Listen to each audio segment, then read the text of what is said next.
Harper Audio presents The Art of Racing in the Rain by Garth Stein. Performed by Christopher Evan Welch. Copyright 2008 by Bright White Light, LLC. Production copyright 2008 by HarperCollins Publishers.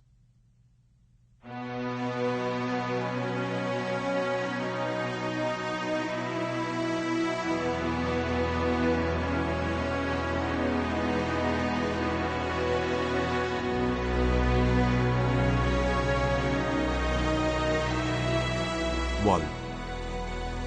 Gestures are all that I have. Sometimes they must be grand in nature. And while I occasionally step over the line and into the world of the melodramatic, it is what I must do in order to communicate clearly and effectively, in order to make my point understood without question.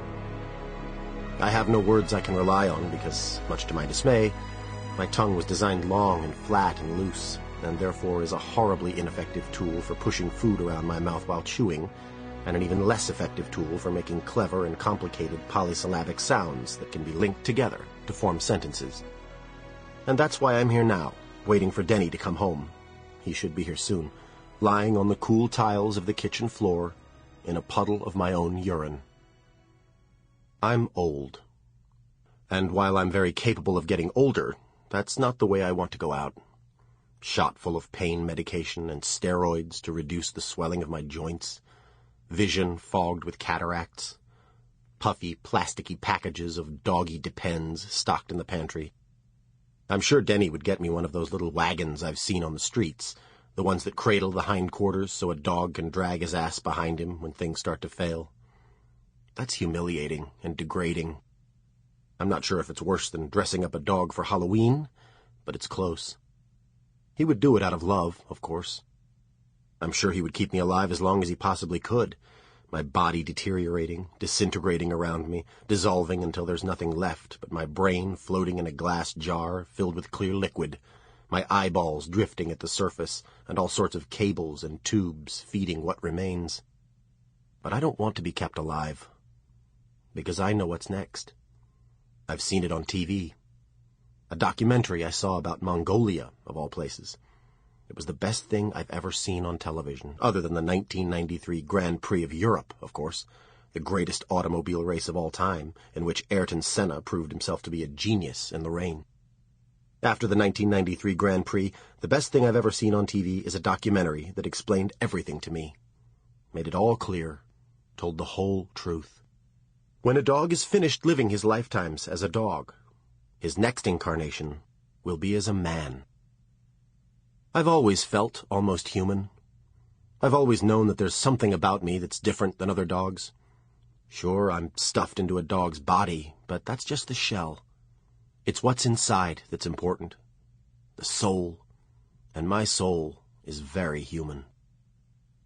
I am ready to become a man now, though I realize I will lose all that I have been.